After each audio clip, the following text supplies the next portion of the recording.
I still can't believe my brother-in-law got into a car accident. It just doesn't seem real. Kelly, you must be taking this the hardest, right?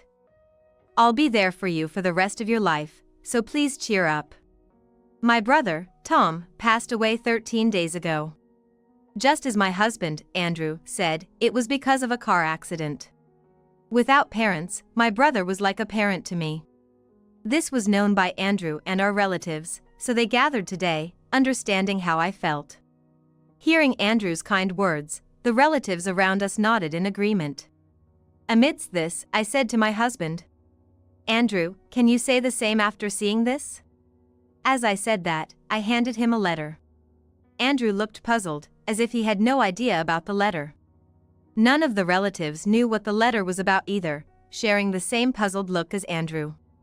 When I first saw the letter, I was shaking. However, I was certain that Andrew would shake even more than I did. This letter is from my brother. From Tom? The letter was in a long, brown envelope, neatly folded in thirds, just like my meticulous brother would do. I opened the envelope and slowly checked the contents. Kelly, what does it say? Before Andrew could ask, my in-laws showed interest in the letter's contents. It's about my brother's worries. When I said that, my in-laws tilted their heads in confusion. Huh? Worries, you say? I thought Tom had a happy marriage with Kate, and both his family and job were going well. Yeah, he looked really happy last time we met. I can't imagine he had any worries. What do you say, Kate? Yes. My husband never complained about his job, and he always seemed happy and smiling when he was at home. It's hard to believe he would go out of his way to write down his worries in a letter. I've heard that my brother's married life was nothing but happiness. It's sad that, now that he's gone, we have to talk about it in the past tense, but I've never met a man as honest and kind as my brother, and I was envious of Kate for having caught such a man. Of course, they were a couple who seemed to live peaceful days without any fights. It must have never crossed their minds that my brother was harboring worries or that he had left them in a letter. He was never the type of a person to complain to others, but when we got married, we made a promise. No secrets between us, let's talk about anything and everything, even the small things. So, if he had any serious worries, he would have told me. Then my husband, Andrew, spoke solemnly as if agreeing with everyone else. Tom and I worked in the same department at the same company, and I was his boss. Even from my perspective, he didn't seem troubled. He was a good guy loved by everyone, an indispensable asset to the company. He was still so young, with his whole life ahead of him. It's truly sad to have lost such a person. At my husband's words, the relatives murmured in agreement, saying, "It's true, exactly," and the living room was enveloped in a somber atmosphere. But I was different. What were you saying earlier, Andrew? I couldn't help but burst out laughing. What's the matter, Kelly? Laughing at a time like this? What's so funny? It's disrespectful. My husband scolded me in a flustered manner. Everyone present seemed puzzled by my sudden laughter. Kelly, are you all right? My in-laws looked into my face with concern. Kate's lips twitched nervously. I knew it was inappropriate, but what my husband said was just too funny, and I couldn't hold it in. Seeing me continue to laugh, my husband clapped his hands and said, "Oh, I get it. Kelly must be emotionally unstable from losing her brother. Poor thing. She must be forcing herself to laugh just to keep it together." Then, he gently hugged my shoulder and slowly helped me to stand up. "Maybe you should rest a bit, Kelly. Sorry, you must be tired, right? After all, even though they're relatives, everyone here is practically a stranger to you." But as he tried to take me to the bedroom, I stopped laughing abruptly and glared at him. "Andrew?"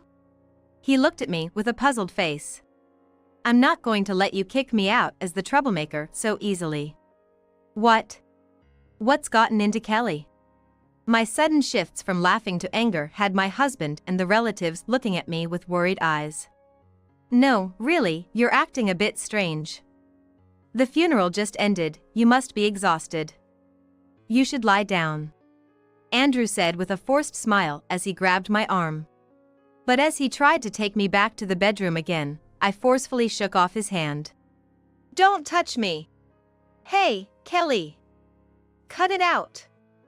Everyone's worried about you." Finally, Andrew started to get angry. That's when I unfolded the letter from my brother and said, "I'm going to share the message my brother left. I'll prove to everyone here that you're a liar." "What did you say?"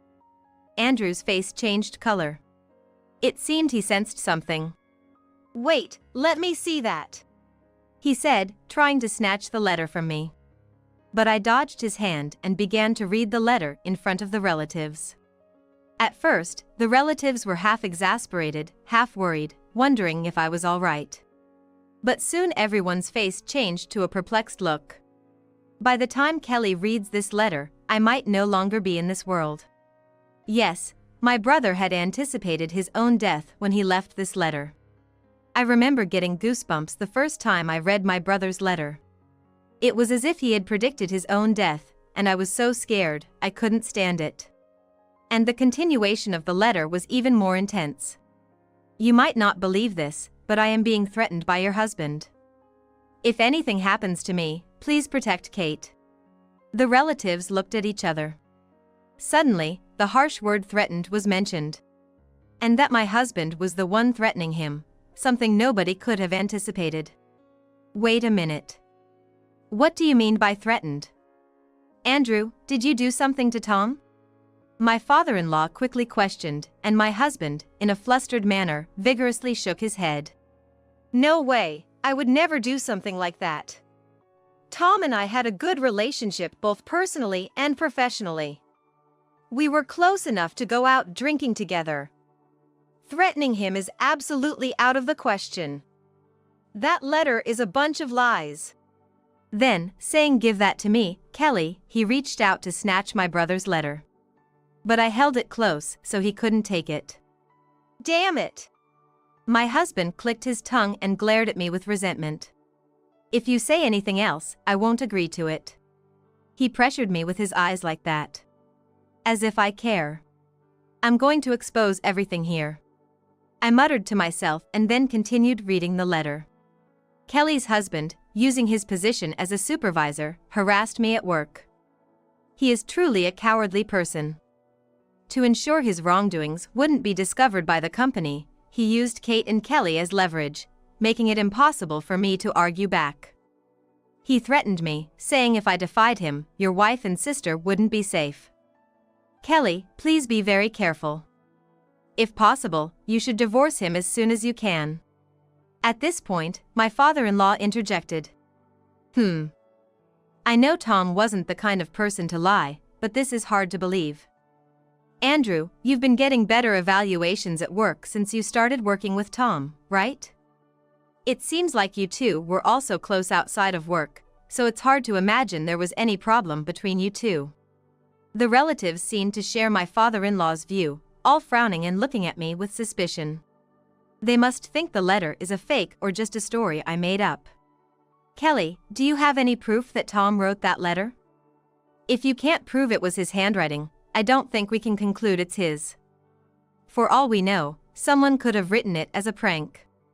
"That's right, just like Dad said. It must have been someone with a grudge against me, pretending to be Tom. Why would I harass Tom, who I owe so much to? Come on, Kelly, I understand you're upset about losing your brother-in-law, but reading such nonsense is crazy. This letter was either written by someone trying to frame me, or it's just your delusion. Don't do something that would sadden Tom in heaven." My husband was emboldened as the relatives began to doubt the content of the letter. He said this as if to correct me, then finally snatched the letter from my hands and stuffed it carelessly into his pocket. "All right, let's say the letter was a lie and end this discussion. Let's talk about the good times with Tom. After all, we gathered here today to remember him." But as my husband tried to forcibly change the subject, I said, "Oh, we're not finished yet," and took out my laptop, turning it on. "A laptop? Since when did you have that?" "Well, I rarely use it. I usually only use a computer for work. I try not to bring work home, so it's rare for me to open a laptop in the living room. So, my bringing out the laptop was a surprise to my husband, but in fact, I'm more familiar with computers than he is. And today, I had it charged and on standby for a specific purpose. Come on, what are you starting now? If you're going to pull out something like that letter, just stop. No one has time to indulge in your fantasies. Seeing me clicking away at the mouse, my husband couldn't hide his irritation. It's not a fantasy. I'm going to show everyone that this is written by my brother. Huh? My husband looked at me incredulously. What appeared on the laptop screen was a video. Take a good look, who do you see? When I pressed the play button, two men in suits appeared on the screen. The location was inside a car. Oh, Tom. Kate whispered softly, her hand covering her mouth. The men on the screen were my brother and husband. Perhaps she had been holding back until now. Tears began to overflow from her eyes. I regretted it for a moment. Maybe showing this video to her, who had just lost her beloved husband, was too cruel. But it was necessary to reveal the truth. I'm sorry, Kate. Can you bear with it for just a little while? I paused the video and clasped my hands together towards Kate. It's okay. Continue, Kelly. Encouraged by Kate, I played the video again. My brother was driving, and my husband was in the passenger seat. What? Why does this exist? At first, my husband stared blankly at the laptop screen, but as the conversation between him and my brother began to be audible, he visibly paled. The content was just as the letter described. In the video, my husband was pressuring my brother, saying, "If you don't want your wife and sister to be scared." His manner of speaking was domineering, completely different from his usual demeanor. Normally, my husband is quite approachable and seldom raises his voice. Yet, in the video, he was intimidating my brother like a completely different person. My brother looked distressed. "I won't allow you to take my wife and sister as hostages," he protested, yet it was clear he was afraid of harm coming to his loved ones. He seemed to have no choice but to comply with my husband's demands. Stop this. Before the video ended, my husband frantically closed the laptop. It's not true, it's all lies. Kelly, what is this? Did you create a fake video to frame me? It's not fake.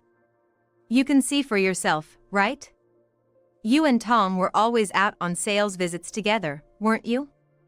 This video was just from one of those days. But there's no way Tom and I would have such a conversation. Everyone believes me, right? Sweat formed on my husband's forehead as he looked around at the relatives.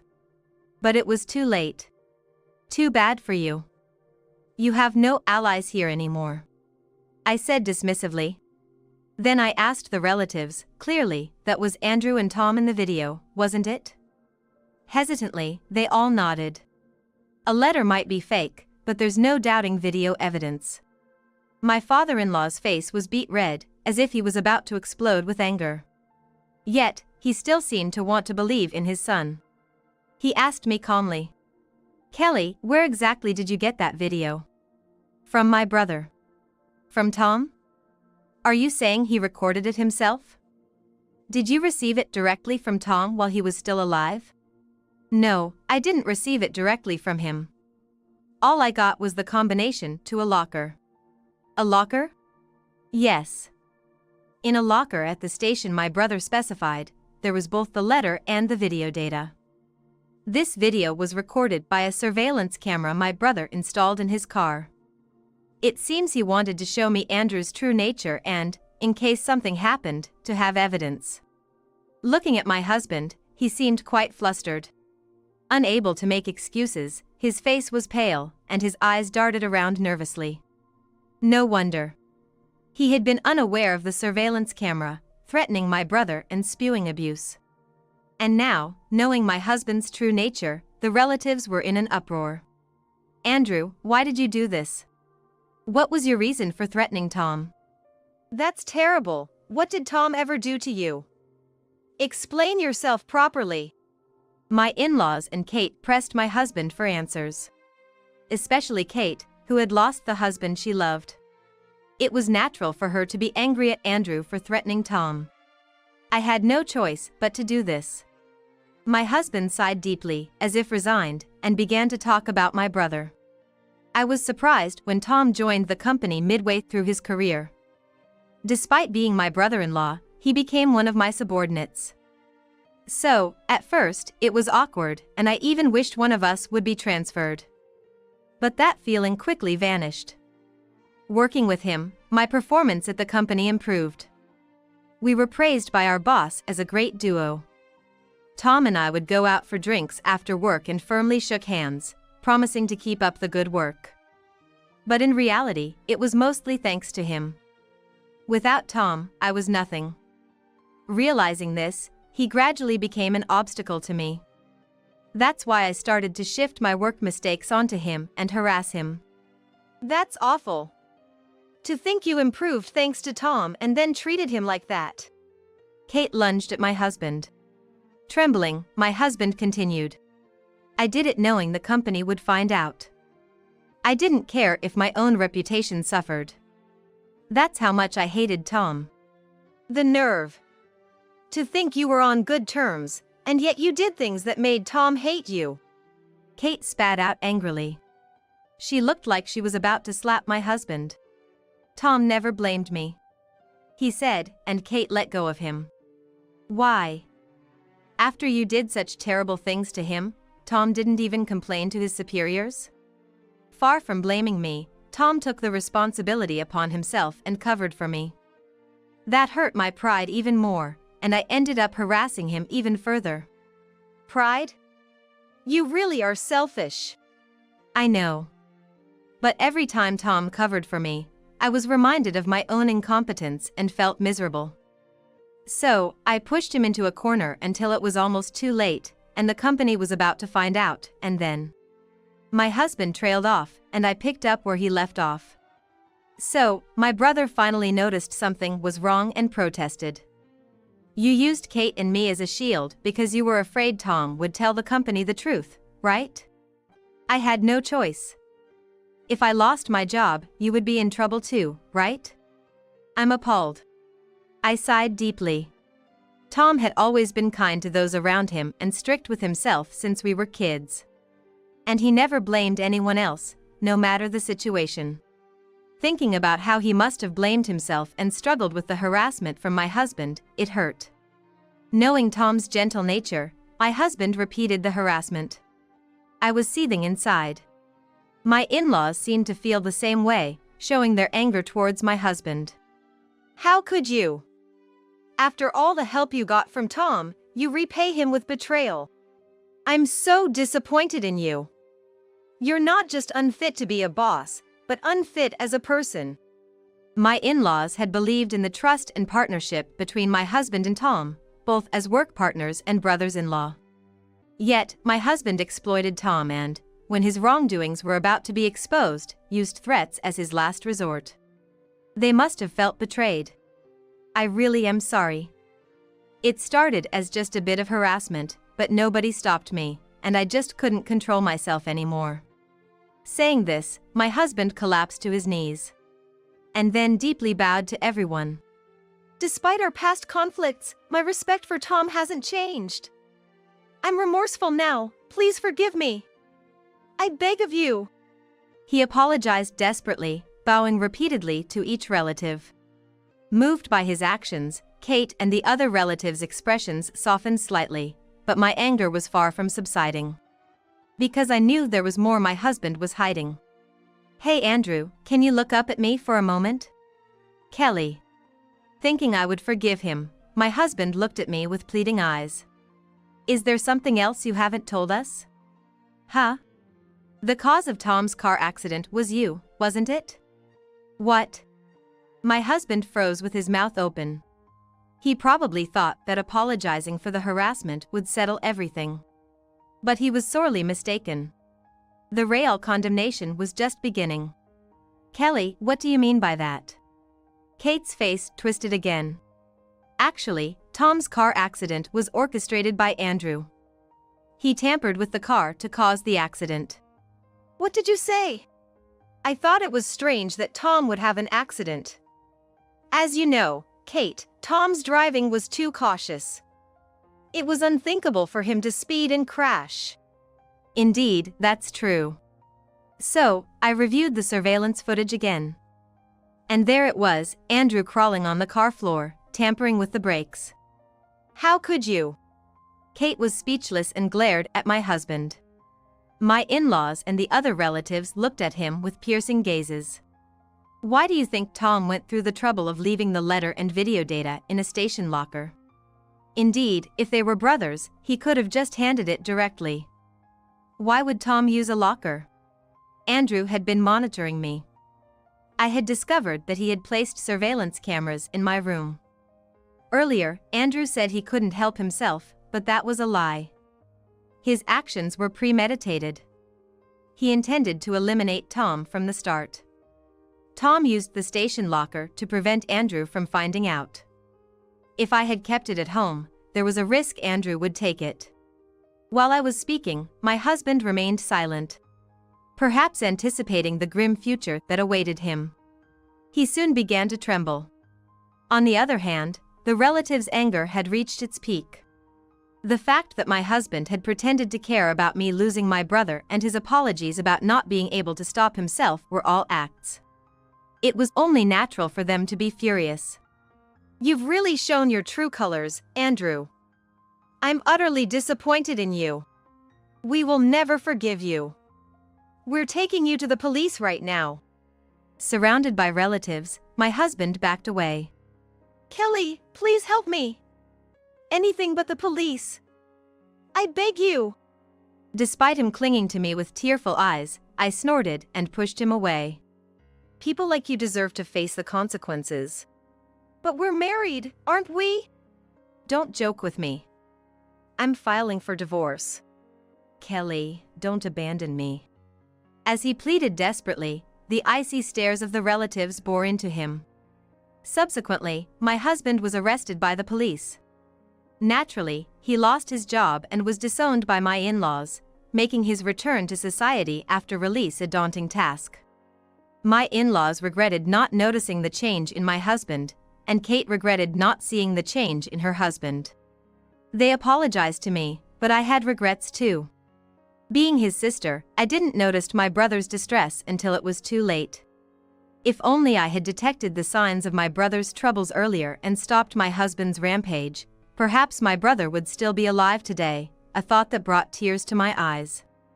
But looking at my brother's portrait, I remembered how he always put others before himself, worrying about everyone else. If I kept crying, he wouldn't be able to rest peacefully in heaven. Deciding not to worry him any longer, I wiped away my tears. I had to live a long life, for my brother's sake. I lifted my head, ready to start a new life.